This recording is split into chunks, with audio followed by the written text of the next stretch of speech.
Today I'm going to be making a nice baked scrod. It's a favorite with our family, and I think you'll find it a favorite with you too. I just preheated the oven to 400 degrees. I've got the pan heating up. The first thing I'm going to do is add a little bit of butter substitute, a little bit of oil, and get that heated up. And I have here a medium onion, but I'm only going to use half the onions for this particular recipe. And if you notice, the onions are cut very, very thin slices. And you'll see I'll put them in the butter and oil mix. That should do it. Now, if you see here, it's heated up, and I'll place the onions all over, and make sure you just saute them. Make sure they don't get, brown a little bit maybe, but it should be just sauteed. And that should be like almost like a clear look on the onions. Now, I'm going to just let it heat up a little bit, and I like to make sure that they're all separated there. And I'm going to add a little bit of lemon juice.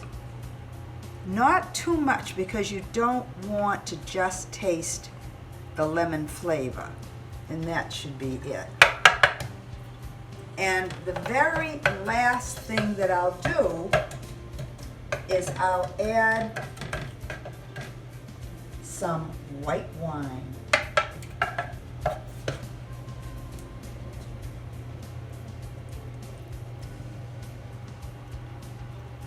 And let it cook in for about a minute.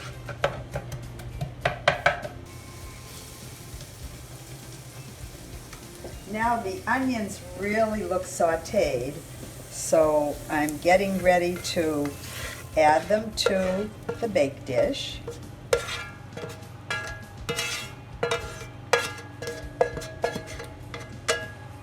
And I'll just spread it around.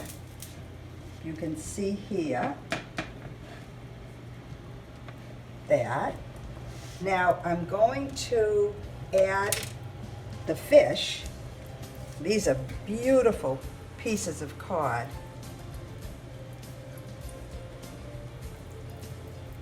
I cut them into smaller pieces so that we can have maybe around 4 ounces per serving.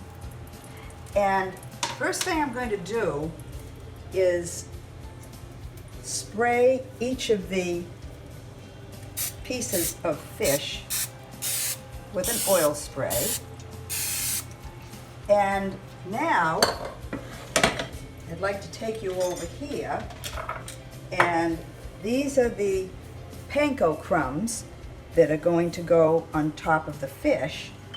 But I have a little bit of butter or buttery substitute, and a little bit of olive oil, and just a little squeeze of lemon juice. Make sure you don't get some of the seeds from the lemon in your mix.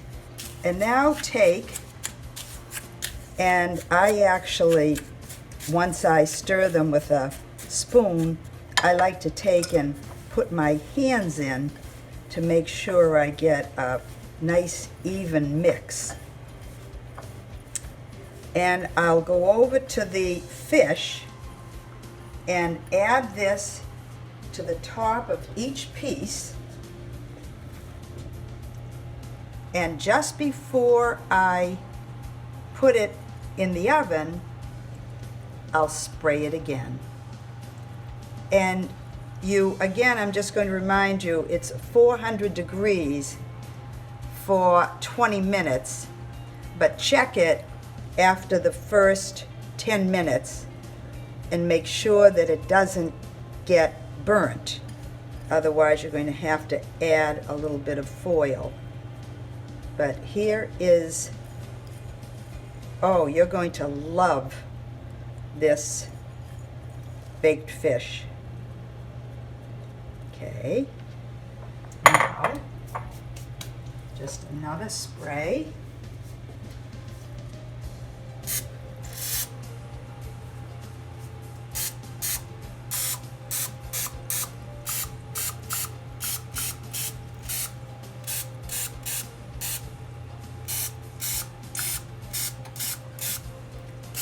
And I'll just show you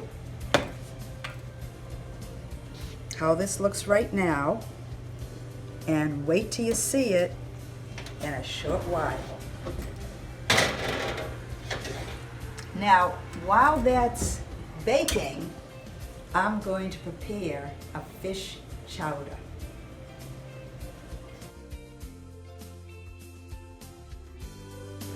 The fish is ready, and so what I'm going to do is take it out and then start to make the chowder. But just want you to see, look at this. And I'll just let the camera move right over so that you can get a beautiful shot of those pieces of fish. They baked in beautifully. Okay, and now to begin with the chowder. I'm adding 2 cups of water to a pot, and that has to heat up. But in the meantime, I can add the fish, and once it starts to boil, I will then time it for about 5 minutes to the boiling. Now, I just want to show you some of the other things that are going into the pot so that you have an idea of the other ingredients. First, I have diced onions, and that will be going in shortly. And right here, I have some celery, and this is just 1 stalk of celery. And if you notice, I'm making very small pieces so that hopefully they'll soften up and blend in with the chowder mix. Okay, so that's that. Now, the other thing I'm doing, and I just want to show you, I have a few cups of diced potatoes, and this is how I dice my potatoes.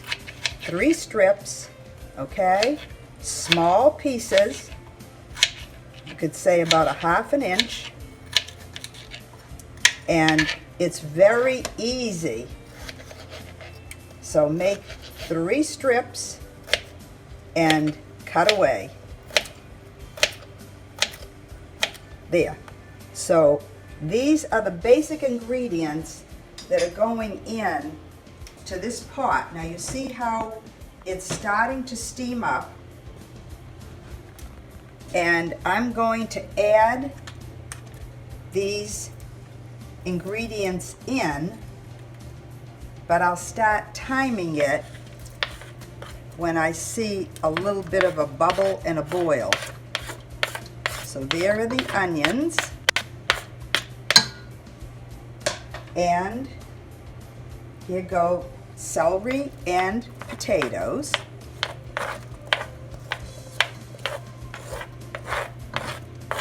And of course we have many more potatoes right here. And they should begin to soften up after about 5 minutes And then, of course, you have to let it really cook in.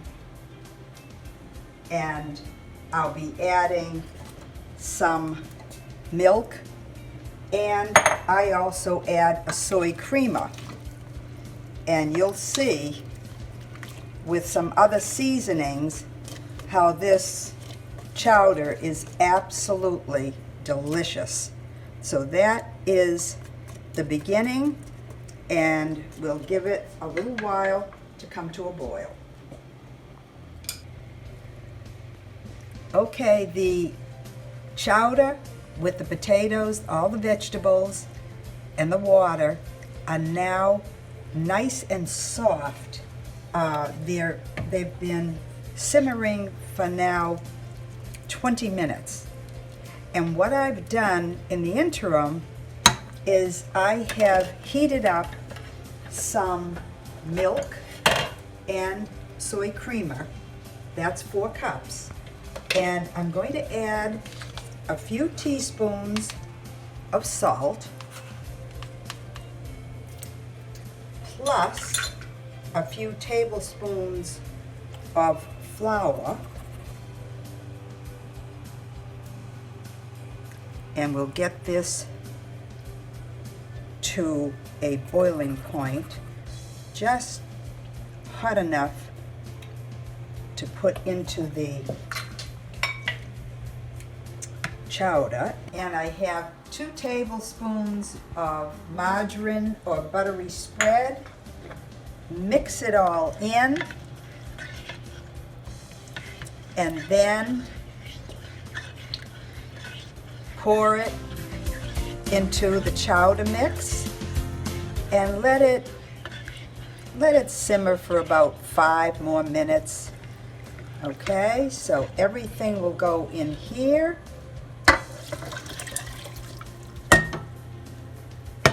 Oh, does that look good?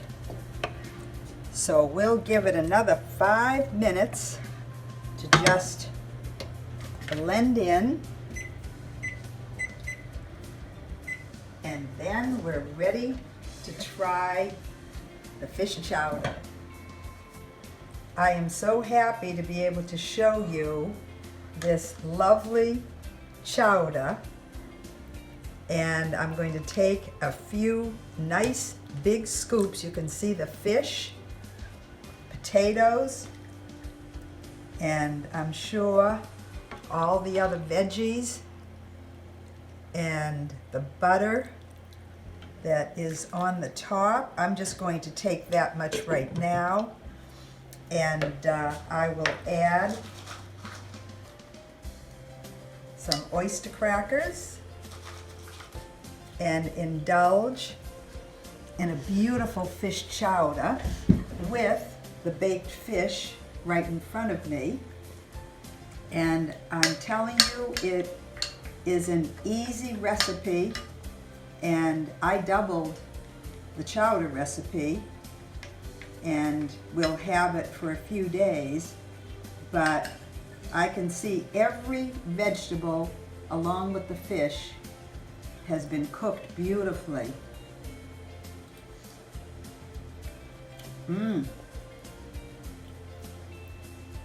Just the right flavor, and you can really taste the fish flavor. It's creamy, and I really hope you have a chance to try it. You noticed how it works right up, and make sure that you get fresh fish and have a wonderful time with your fish dinner and your fish chowder.